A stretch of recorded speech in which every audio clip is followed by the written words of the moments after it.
नमस्कार भाइहरु।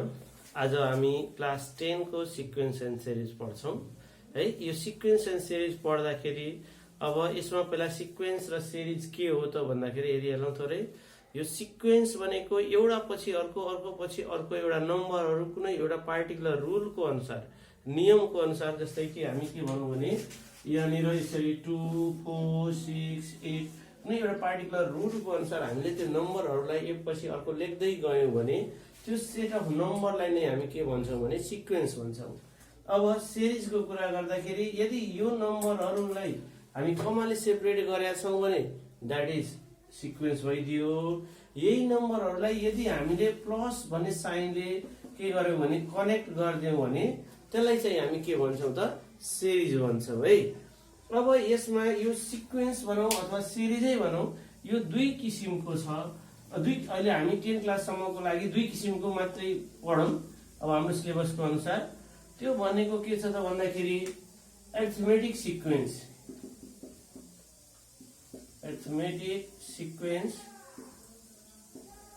और एउटा अर्को के हुन्छ भन्दाखेरि ज्योमेट्रिक सिक्वेन्स। अब यो अरिथमेटिक सिक्वेन्स के कुरा गर्दाखेरि यसमा के हुन्छ भने फर्स्ट टर्म पछि सेकेन्ड टर्म छ, सेकेन्ड टर्म पछि थर्ड टर्म पछि फोर्थ टर्म जुन हुन्छ यिनीहरू, अथवा हामीले सिम्पली भन्दाखेरि सक्सिडिङ टर्महरू चाहिँ के हुन्छ भने एउटा फिक्स तरिकाले चाहिँ इन्क्रिज हुँदै जान्छ अथवा डिक्रिज हुँदै जान्छ। जस्तै कि 2 पछि 4 आयो, 4 पछि 6 भयो, 6 पछि 8 भयो, एउटा फिक्स नम्बरले इन्क्रिज हुँदै गइरहेछ। त्यस्तै के हुन सक्छ भने यहाँ 100 98 96 94 यसरी चाहिँ डिक्रिज पनि हुन सक्छ। तर यदि एउटा कन्स्टेन्ट नम्बरले इन्क्रिज हुँदै जानु अथवा कन्स्टेन्ट नम्बरले डिक्रिज हुँदै जाने यदि सिक्वेन्स छ भने, त्यो सेट अफ नम्बर छ भने त्यसलाई चाहिँ हामी के भन्छौं त भन्दाखेरि अरिथमेटिक सिक्वेन्स भन्छौं। र यहाँनिर हामीलाई कहिलेकाहीँ के हुन्छ भने हामीले क्वेशनमा अरिथमेटिकको फर्मुला, अब भनौं न जेनरल टर्मको फर्मुला, ज्योमेट्रीको जेनरल टर्मको फर्मुला, यो दुईटै अरिथमेटिक र ज्योमेट्रिक फरक भएको कारणले फरक हुने कुरा भयो। त्यही भएर छुट्याउँदा हामीले पहिला के गर्नुपर्छ भने गिभन सिरिज चाहिँ अरिथमेटिक हो कि ज्योमेट्रिक हो त्यो छुट्याउन जान्नुपर्छ है। भने अरिथमेटिक छुट्याउनलाई हाम्रो के हुनु पर्यो भने यो करेस्पोन्डिङ टर्महरू जुन छ तिनीहरूमा डिफरेन्स चाहिँ के हुन्छ त कन्स्टेन्ट हुनु पर्यो। फर इक्जाम्पल हामी कुरा गर्दाखेरि यहाँनिर 4 - 2 = 6 - 4 8 - 6 यसरी कन्सिक्युटिभ टर्महरूको डिफरेन्स चाहिँ के हुन्छ भने इक्वल आउँछ। अनि यो डिफरेन्सलाई नै हामी के भन्छौं त भन्दाखेरि कमन डिफरेन्स भन्छौं। भन्नुको अर्थ यदि कुनै सिरिजमा सिक्वेन्समा यदि कन्सिक्युटिभ भनेको लगतैको एउटा पछिको अर्को अर्को पछिको अर्को त्यसरी कन्सिक्युटिभ टर्महरूको डिफरेन्स यदि इक्वल छ भने त्यसलाई हामी के भन्छौं त अरिथमेटिक सिक्वेन्स भन्छौं। त्यस्तै के भयो भने अब हामी ज्योमेट्रिक सिक्वेन्स कस्तो सिक्वेन्सलाई भन्छौं, त्यो भनेको के हो त भन्दाखेरि यहाँनिर हेरौं, जस्तै कि 2 भयो, 4 भयो, 8 भइदियो, 16 भयो, 32 भयो, यस्तो किसिमको नम्बरहरू आयो भने यिनीहरूलाई चाहिँ हामी के भन्छौं त ज्योमेट्रिक सिक्वेन्स भन्छौं। भन्नुको अर्थ यसमा के छ भने इच प्रिसिडिङ टर्मको सर्टेन मल्टिपल चाहिँ के हुन्छ भने सक्सिडिङ टर्महरू हुन्छ। भन्नुको अर्थ अगाडिको नम्बरमा कुनै नम्बरले एउटा कुनै फिक्स नम्बरले मल्टिप्लाई गर्दै जाँदाखेरि त्यसपछिका नम्बरहरू आउँदै गर्छन्। फर इक्जाम्पल हामी कुरा गर्दाखेरि 2 मा 2 ले मल्टिप्लाई गर्यौं भने 4 आयो, 4 मा फेरि 4 ले मल्टिप्लाई गर्यौं भने 8 भयो, 8 मा 2 ले मल्टिप्लाई गर्यो भने 16 भयो, 16 मा 2 ले मल्टिप्लाई गर्यो भने 32 भयो। त्यस्तै यो पछिका नम्बर आउने भयो भने 64 हुँदै जान्छ, 128 हुँदै जान्छ, त्यस्तो हुन्छ। भन्नुको अर्थ ज्योमेट्रिक सिक्वेन्समा चाहिँ के हुन्छ अथवा सिरिजमा चाहिँ के हुन्छ भने यसको कन्सिक्युटिभ टर्महरूको रेशियो चाहिँ इक्वल हुन्छ। फर इक्जाम्पल यहाँ 4/2 भयो, 8/4 भयो, 16/8 भइदियो, 32/16 भयो पनि यहाँनिर रेशियोहरू के छ त इक्वल छ। त्यही भएर कुनै सिक्वेन्स दिएको छ भने त्यो सिक्वेन्स अरिथमेटिक हो कि त्यो सिक्वेन्स ज्योमेट्रिक हो भने छुट्याउनलाई हामीले के गर्ने त भन्दाखेरि पहिला डिफरेन्स लिएर हेर्ने। यदि डिफरेन्सहरू इक्वल छ भने हामीले के भन्नु, त्यो अर्थमेटिक हो। यदि डिफरेन्स इक्वल छैन भने रेसियो इक्वल गरेर हेर्नु। रेसियो इक्वल छ भने हामीले के बुझ्नु पर्यो भने त्यो के हो त भन्दाखेरि ज्योमेट्रिक हो। अब यसमा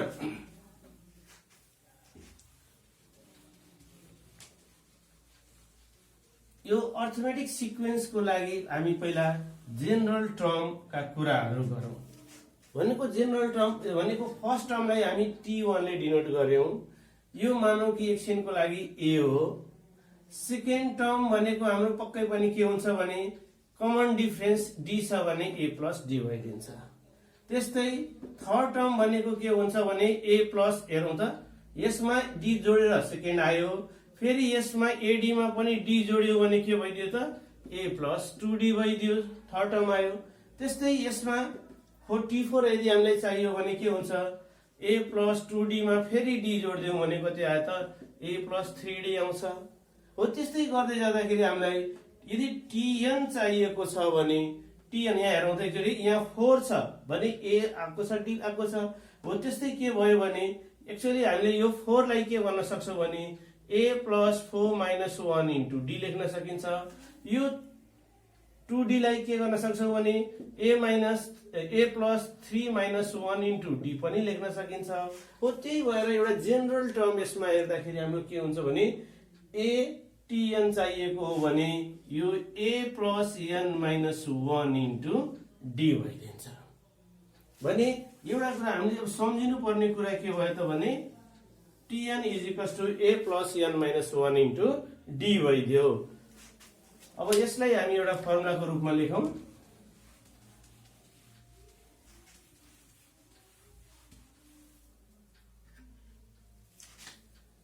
nth term of AP arithmetic सिरिजलाई हामी के भन्छौं भने AP पनि भन्छौं अथवा हामी AS पनि भन्छौं है।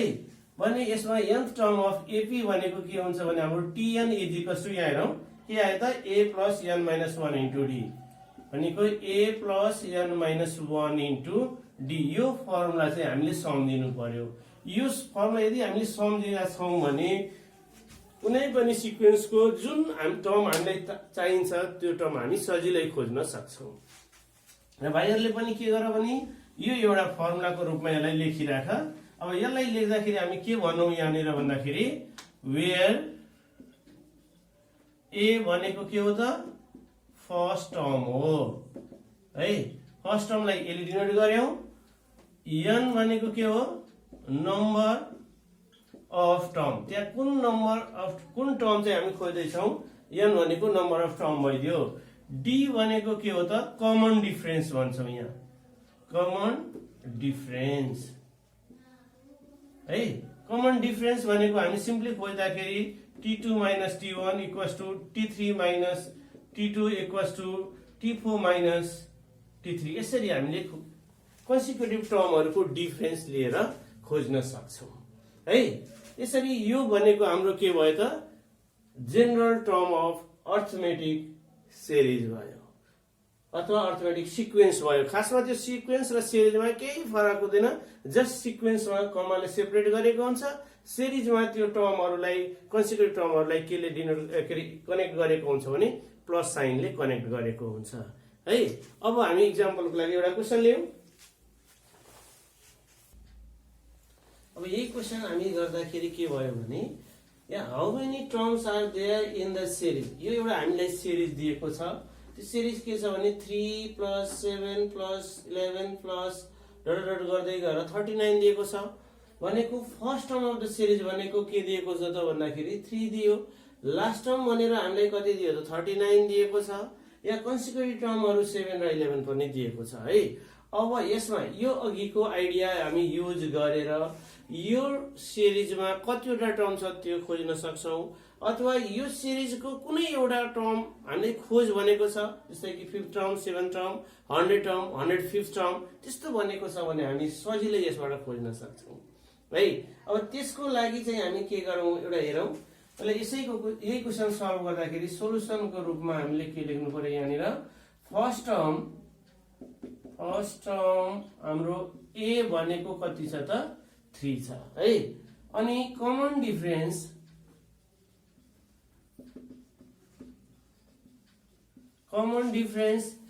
डी भनेको कति आयो त, त्यो डी भनेको हामी t2 - t1 भन्छौं, भनेको यो 7 - 3 = 11 - 7 = कति आयो त, यो डिफरेन्सहरु कमन भयो।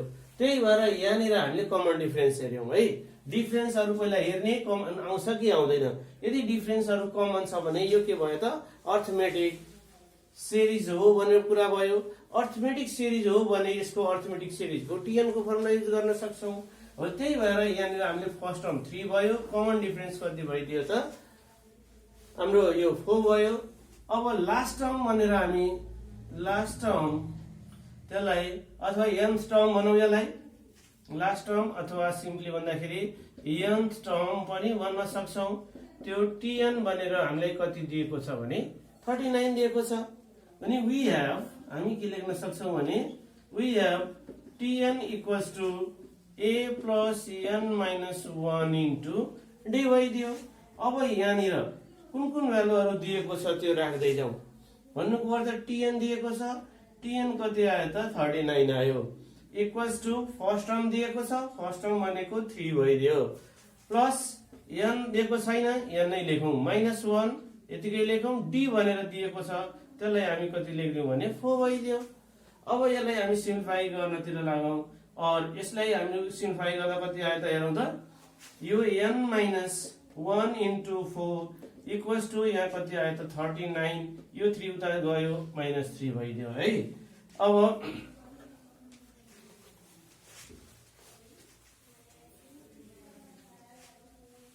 यसपछि हामी के गर्न सक्छौं भने n - 1 इक्वल्स टु यो 39 - 3 गर्दा कति भयो त 36 भयो, डिवाइड बाइ यो 4 गर्न सक्छौं।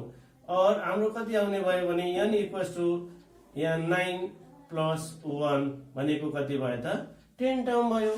त्यही भएर how many terms are there भनेर भनेको छ, दस देयर आर कति टर्म्स हामी भन्न सक्छौं त 10 terms in the given series.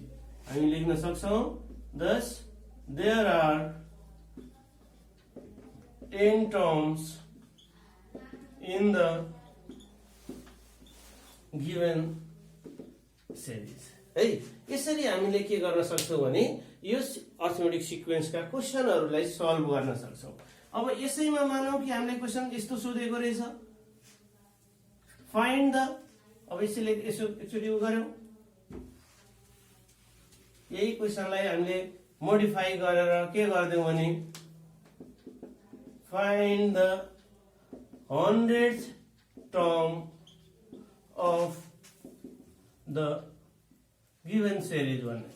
अब 100 टर्म भनेको छ भने 100 टर्मको लागि हामीले के लेख्ने t100 लेखिदिनु पर्यो। t100 इक्वल्स टु के भयो त हाम्रो a + 100 - 1 * d भयो। a भनेको कति छ त हामीले अघि भर्खर यहाँ 3 छ, प्लस यो 100 - 1 भनेर 99 भइदियो, d भनेको अघि भर्खर कति आएको थियो 4 भनेको यसरी आइदियो है। यसरी चाहिँ हामी के गर्न सक्छौं त भन्दाखेरि जुन टर्म हामीलाई चाहिएको छ त्यो टर्म खोज्न सक्छौं अर्थमेटिक सिरिजको लागि है। यो अर्को एउटा एक्जाम्पल हेरौं। हामीलाई यसरी क्वेशन एउटा सोधेको रहेछ, does 97 lies in the sequence this one भनेर भनिरहेको छ। अब यो 97 यो सिक्वेन्सको एउटा टर्म हो कि होइन भनेर भनेको छ है। इज यसैले मोडिफाई गर्न सक्छ, is 97 term of the sequence this one भन्न सक्छ भने यसको लागि हामीले के गर्ने त अलि विचार पुर्याउनु पर्यो। पहिला चाहिँ हामीले के सोच्ने भने गिभन सिक्वेन्स के हो त, अर्थमेटिक हो कि ज्योमेट्रिक हो। अर्थमेटिक हो भने अर्थमेटिकको आइडिया युज गर्ने, र अर्थमेटिकको आइडिया युज गर्दाखेरि यो के हो त सम अफ टर्म हो कि कुनै एउटा पार्टिकुलर टर्म हो भने कुनै एउटा पार्टिकुलर टर्म भनेर भनेको छ यसले। त्यही भएर अब यसलाई हामीले के गर्ने भन्दाखेरि यसलाई सल्भ गर्दाखेरि यो 97 यो सिक्वेन्सको कुनै टर्म हो कि होइन त्यो छुट्याउनलाई के गर्ने भाइ बहिनीहरु भन्दाखेरि tn = a + n - 1 * d यो जुन लजिक nth टर्मको हामीसँग फर्मुला छ त्यो फर्मुला युज गरेर यसको नम्बर खोज्ने, यो कुन नम्बरमा लाई गर्छ। यदि n होल नम्बरमा आइदियो भने के भयो भने यो सिक्वेन्सको एउटा टर्म हो। यदि n चाहिँ के भयो भने फ्र्याक्सनमा आइदियो भने यो चाहिँ के हो भने यो सिक्वेन्सको कुनै टर्म होइन। किनभने हामीले n भनेको त 1 2 3 त्यस्तो होल नम्बरमा आउनुपर्छ। काउन्ट गर्दै जाँदाखेरि जहिले पनि काउन्ट गर्दा 1 2 3 काउन्ट गर्छौँ। 1 1.2 1.5 त्यस्तो त कहिल्यै काउन्ट गर्दैनौँ हो। त्यसको लागि चाहिँ हामी के गरौँ भने यसको सोलुसनको लागि फेरि पनि हियर फर्स्ट टर्म हाम्रो कति भयो भने first term a equals to कति आयो 6 आयो। कमन डिफरेन्स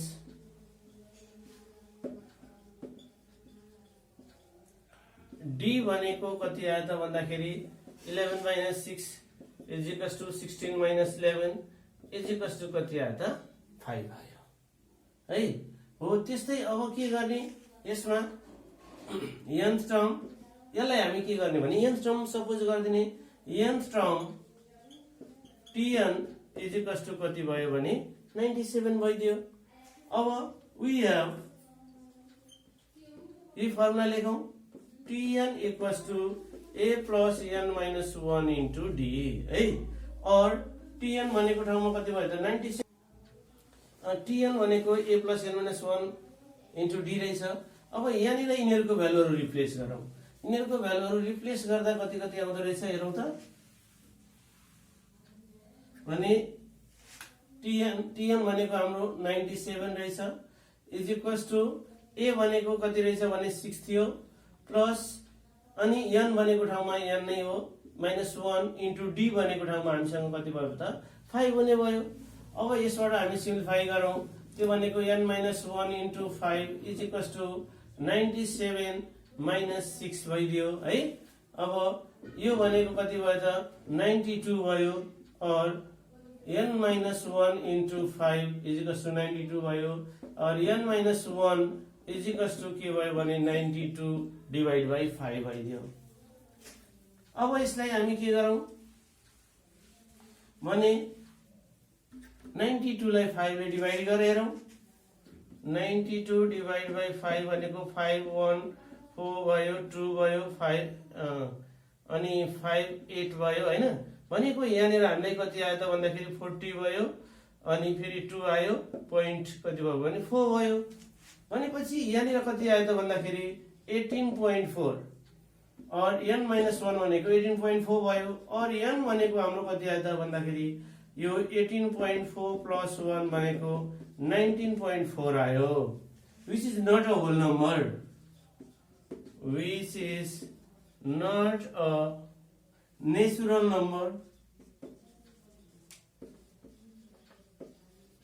n भनेको त नेचुरल नम्बर हुनु पर्थ्यो तर यो 19.4 भनेको हाम्रो के हो त नेचुरल नम्बर होइन।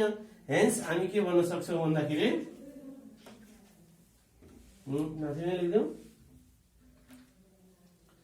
hence we can say that